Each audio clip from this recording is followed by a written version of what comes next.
This is Akashvani. In the program Insights, now we bring you a discussion on the role of Braille in ease of living. The participants are Santosh Kumar Rungta, General Secretary, National Federation of the Blind of India, and Bala Nagendran D, Akashvani Correspondent. January 4 is commemorated and celebrated as World Braille Day. World Braille Day was acknowledged in the year 2018 by the United Nations General Assembly.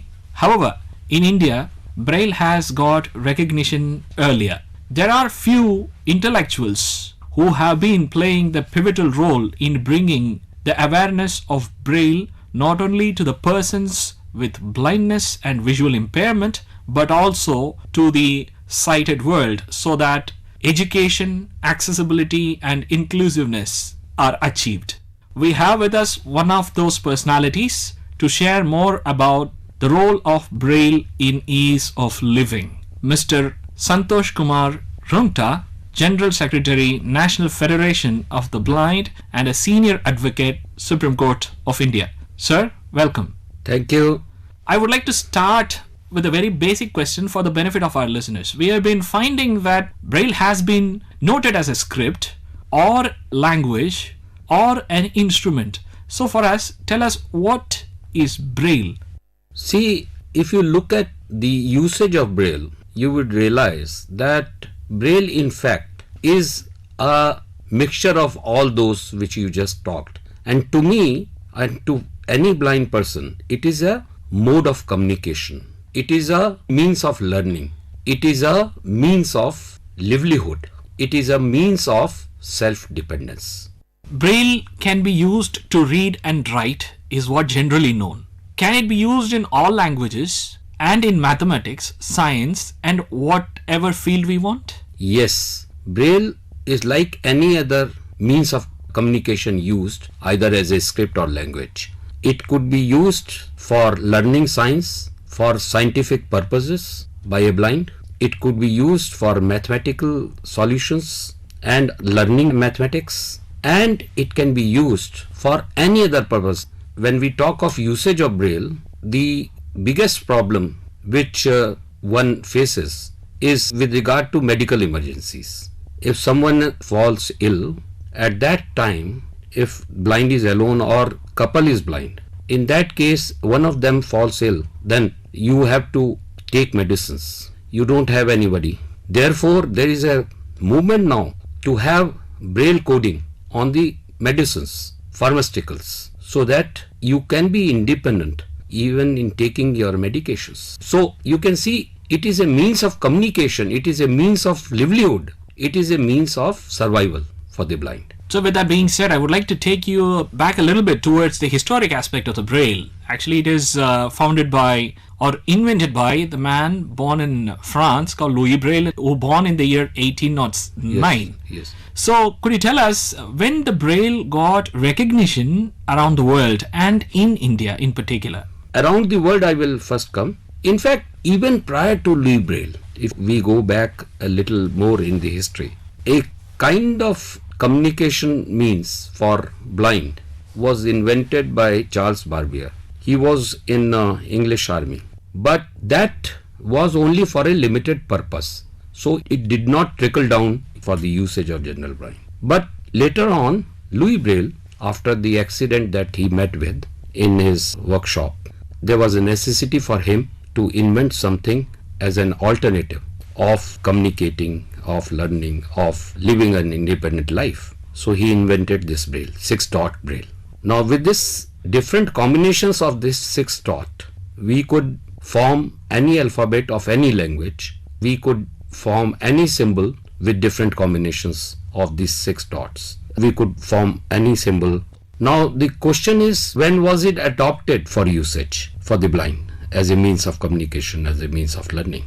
It was a little later when governments started realizing that this alternative mode of learning could be used usefully by the blind for their education, for their daily living. And in India, I would date it back because codification was done sometimes in 50s, Braille codification, and it was recognized by the government then. Now So far as India is concerned, as you rightly said in your opening remarks, though World Braille Day was declared by UN little later, but in 2016 Act and even 95 Act on Disability Rights, Braille has been recognized as a means of communication for the blind. And therefore I would say that immediately after independence, the Braille was being used. Previously it was being used largely in special schools, and there were very little Braille production, Braille presses. But now with the present government initiatives, the Braille production has been highly increased with the support of the government.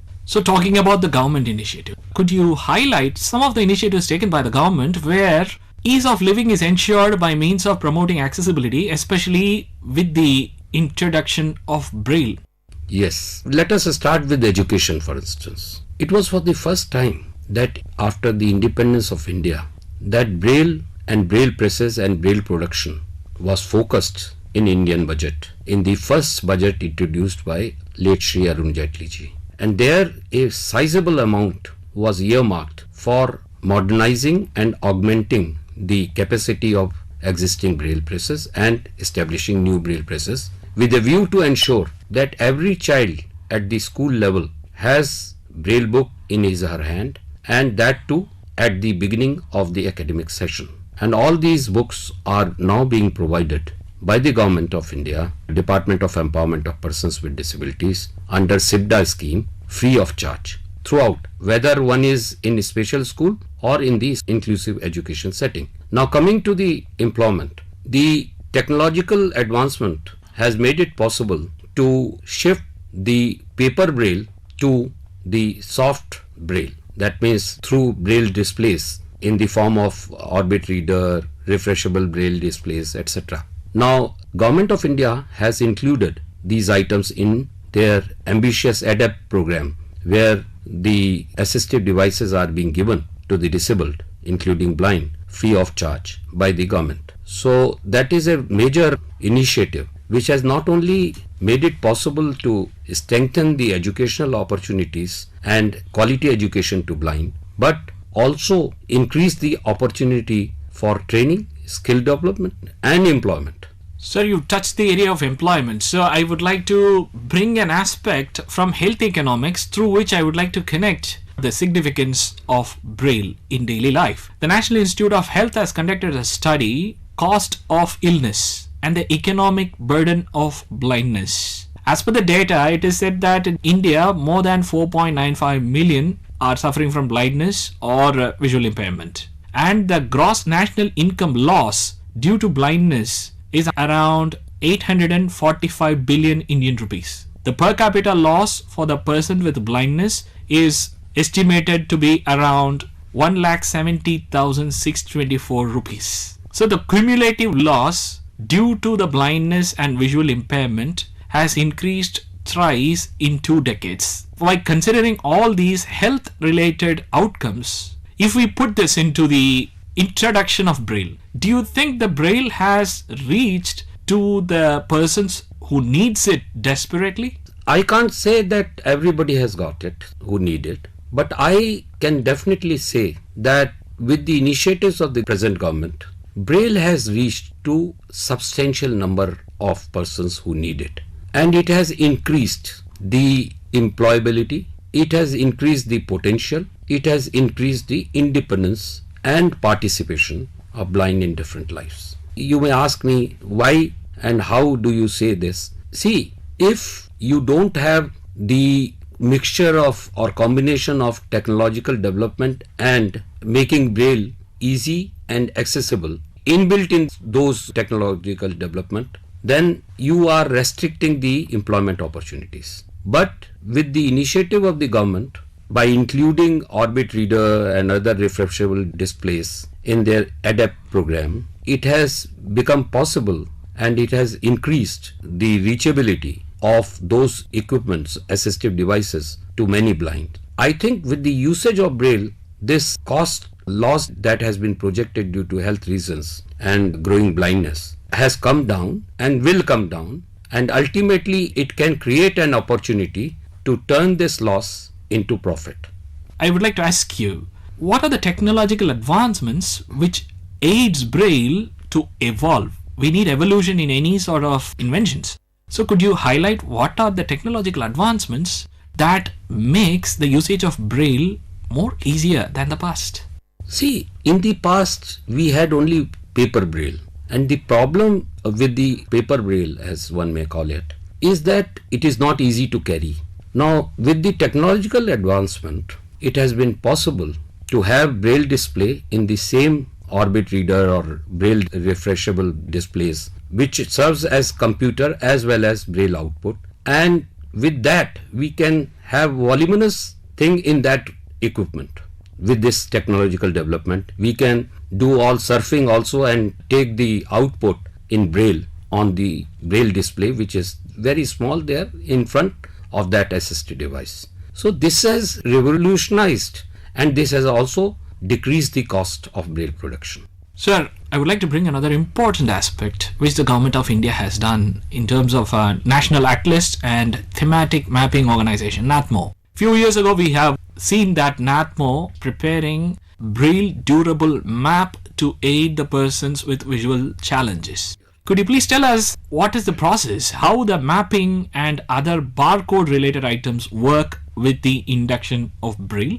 See, with the induction of the Braille into all this technological development, what has been made possible is when we talk of accessibility, for instance, as you rightly pointed out on map. Same is the case with other objects or shapes when we are learning mathematics or we are learning basic science. It is very difficult for us to form shape in our mind unless we are able to touch the object, and that should be similar, and description should be in Braille on that object. So with this technological development and barcoding, for instance, you have said on anything, when you go to the store to buy things, if barcoding is there and I have that barcoding is in Braille, then it is very easy. Otherwise, if it is not possible in Braille, then we can resort, but it is not a question of substituting Braille by the speech output.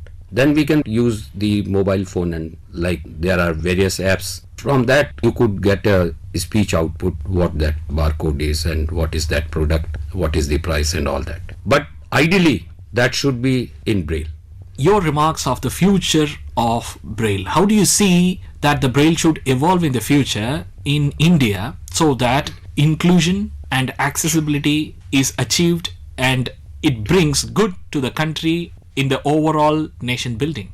With the kind of promoting research that the government is undertaking in building Braille into the modern technologies and Braille output, I see that the limitations that blindness has imposed upon us in different areas of life, be it education, employment, and so on and so forth, that limitation will definitely eliminate fully. And we could be equal partners by embedding Braille into the modern technology. As probably most of the listeners would be interested to know, that Apple, for instance, has taken a policy decision to inbuilt Braille display into all their products. It is your choice. You want that Braille display, a Braille output, or you want a speech output. Accessibility feature has both, and I think in that direction we should move, and Indian government should promote. And it seems that present leadership under the Honorable Prime Minister is very sensitive on this and focused on this. So I see a very bright future with the help of the present government and kind of initiative and focus that the present government has.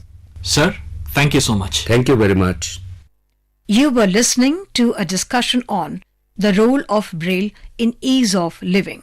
The participants were Santosh Kumar Rungta, General Secretary, National Federation of the Blind of India, and Bala Nagendran D, Akashvani Correspondent. This program was produced and presented by the News Services Division of Akashvani. You can listen to it on our mobile app News on AIR. This program is also available on our YouTube channel News on AIR Official.